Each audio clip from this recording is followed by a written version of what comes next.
So let's go to the Toms River Volkswagen Sports Hotline and welcome into the locker room a legendary coach, Super Bowl winning coach, Dick Vermeil. How you doing, Coach? I'm doing fine, thank you. Hey, Coach, I got to say I'm really excited to have you on the show because you were the one coach that stuck out in my mind throughout my childhood, the way you coached, the passion that you brought, and you wore it on your sleeve. Well, I don't. Sometimes that's a strength. Sometimes that's a weakness. It actually caught up with me for a while there. But anyway, you are what you are, and the best person you can be is yourself. So that's me. Coach, we're really excited about this weekend. I guess during this season for the Philadelphia Eagles has had a lot of ups and downs. I mean, we've run the gambit of emotion because coming off a Super Bowl win. In the fashion that they did it, and then going through adversity this year to get into the playoffs at the last game of the season, that's been pretty emotional. Does that take a lot out of a team struggling to get in the way it is, or would you say they have the momentum on their side? I think it adds to the team. I think what they went through, the adversity, instead of dividing the team, it brought them together, and that's a great reflection of their leadership under Doug Pederson and his coaching staff, Jim Schwartz and those guys. They've just done a marvelous job. Probably the last 5 weeks did a better job of coaching than they did a year ago. They're not quite as good a football team, but boy, they've done a great job of coaching. Coach Vermeil, when you're coaching all the teams especially all the teams that you coached in the NFL, each one of the teams had losing records, and by the time your tenure was up, you may turn them into successful franchises. I guess coaches obviously learn a lot of things along the way. You have to be able to adapt and change, right? Yeah, and you have to know what you want. You want the team to be a reflection of your philosophy and what you want. So you surround yourself with those kind of people that fit your mold, your definition of a winner, and you go and then you work the hell out of them. Hard work is not a punishment, and sometimes you have to teach kids that. But you can't work them like we used to, which is probably a little advantage for the player today. Except I think we have more injuries today because they aren't worked in the practice field like they used to be, and therefore they aren't conditioned to the contact side of the game quite as well as they used to be. That's funny that you brought that up because in preparing for the show today, one of the questions I was contemplating asking you was, would you be able to coach in the league with today's players? Oh, yeah. Yeah. Hey, players are players, and if they respect you and trust you, they'll be whatever you want them to be. But sometimes it takes a while to gain their respect and trust, but once you have that, they'll buy in. I've experienced it that way. Yeah, I just think the NFL football player is a great young man. He really is. He is today. He was when I started the league in 1969. They all get a lot more money. Okay? Yeah, sure they do. That's good for them. But I think that it's a more sophisticated league. Fundamentally and technically, it's been advanced. They almost have too many rules today. But I think I really respect the kids that play the game. We're talking with legendary coach Dick Vermeil. Of course, you took the Eagles to the Super Bowl in 1980, and then you won the Super Bowl with the Rams in 2000. What's the most important aspect of becoming a successful coach in the NFL? What's the one key ingredient that a coach needs to be successful? Good players. Players win games, not coaches. Now, there have been a lot of coaches that screwed them up and didn't allow the team to become as good as they had the ability to be, and there's been coaches that have taken teams that weren't as very good and made them better than they were supposed to be. And I just think number one is players. Then number two is strong leadership from the head coach right on down. And not so much power, but control of the important decision-making things that it takes to build a football team. And I was very fortunate to work for 3 ownerships that allowed me to have control of the critical decisions and fight through the tough times because, like you say, every time most coaches take over losing teams.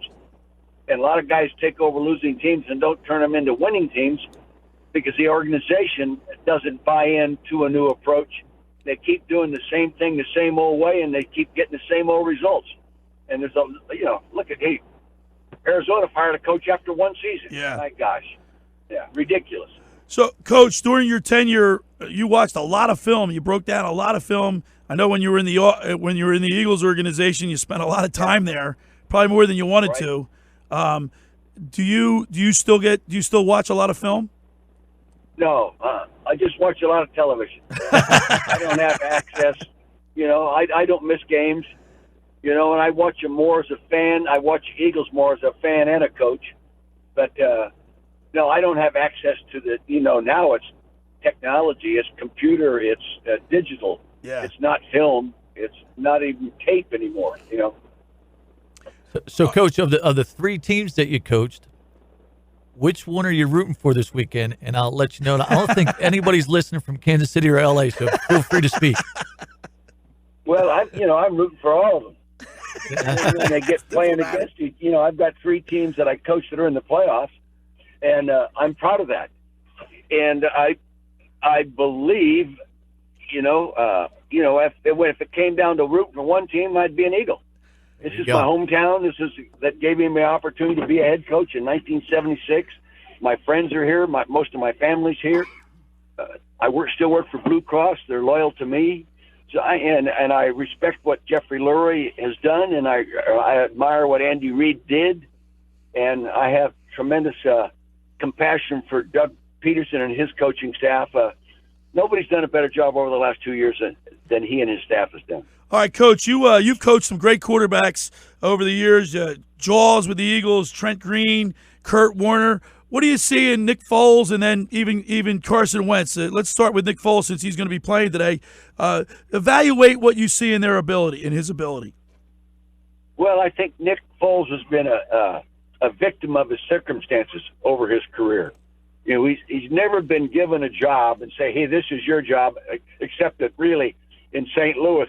And nobody could play quarterback within that program at that time. Every quarterback that was there failed because he was a victim of the situation and the coaching that he got there.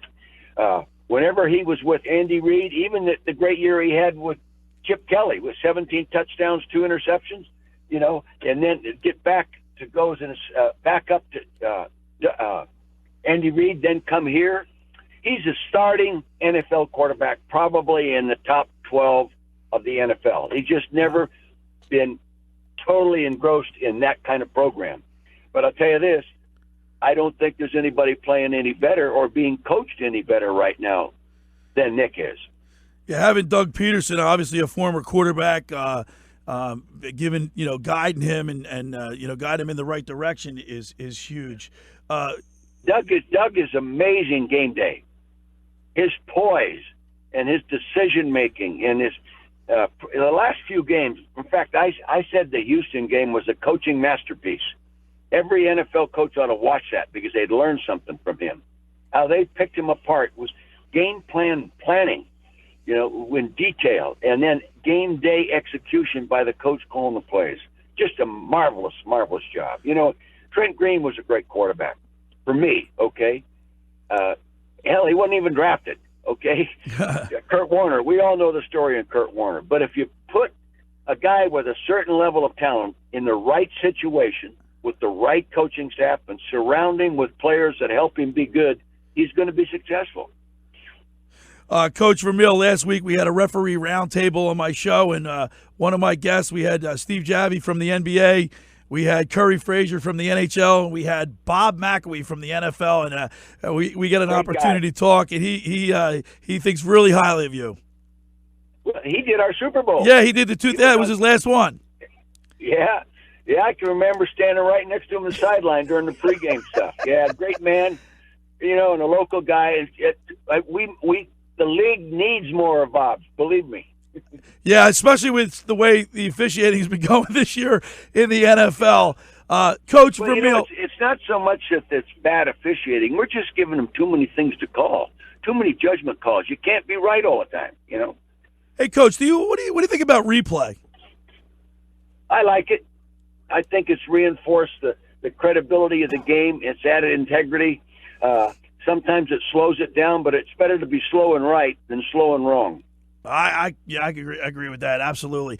All right, Coach, I want to ask you, what do you think, if you can you break down the game for us a little bit real quickly? How do you see the Bears-Eagles game shaking out tomorrow at 4:40? Well, as I said on Angelo's show yesterday morning, if I were a gambler, I would bet on the Bears. Ooh. Okay, of course I'm rooting for the Eagles, Right. but over the 16-game schedule, the Chicago Bears have been a better team. They're a little more complete, and when their quarterback plays well, and he's got a 90-plus quarterback efficiency rating. That's pretty darn good for a second-year kid. So I think they're a better team overall. Will they? You only have to be the best team game day.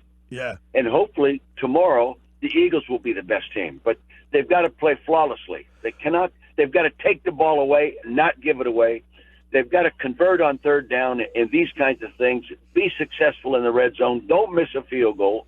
And then Chicago got to have a bad day.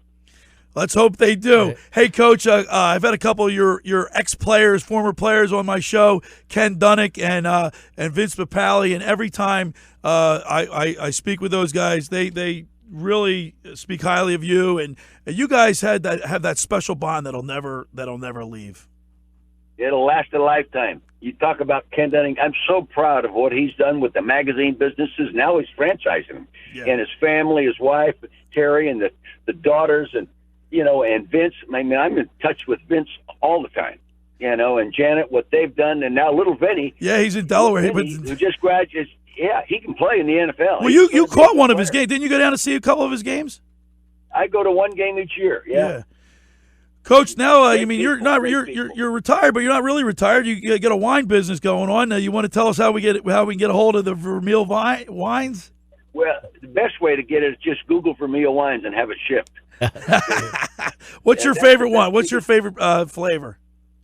My favorite one right now is my 2016 Pickett Road Cabernet. It's an expensive bottle of wine. We only make up 130 cases of it.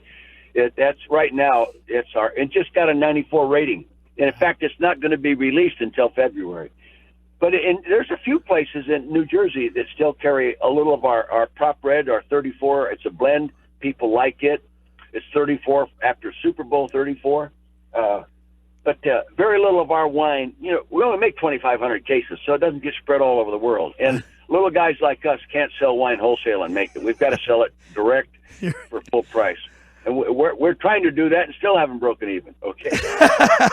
I'm going to have a little glass, bring a little luck this I'm Sunday. going to bring a little luck this Sunday. We're going to drink some Vermeil wine. All right, Coach, listen, you are my favorite coach. Thank you. Remember, growing up and watching you inspire not only the football team but the whole city. And I want to thank you so much for being a guest on the show today. Great. Thank you.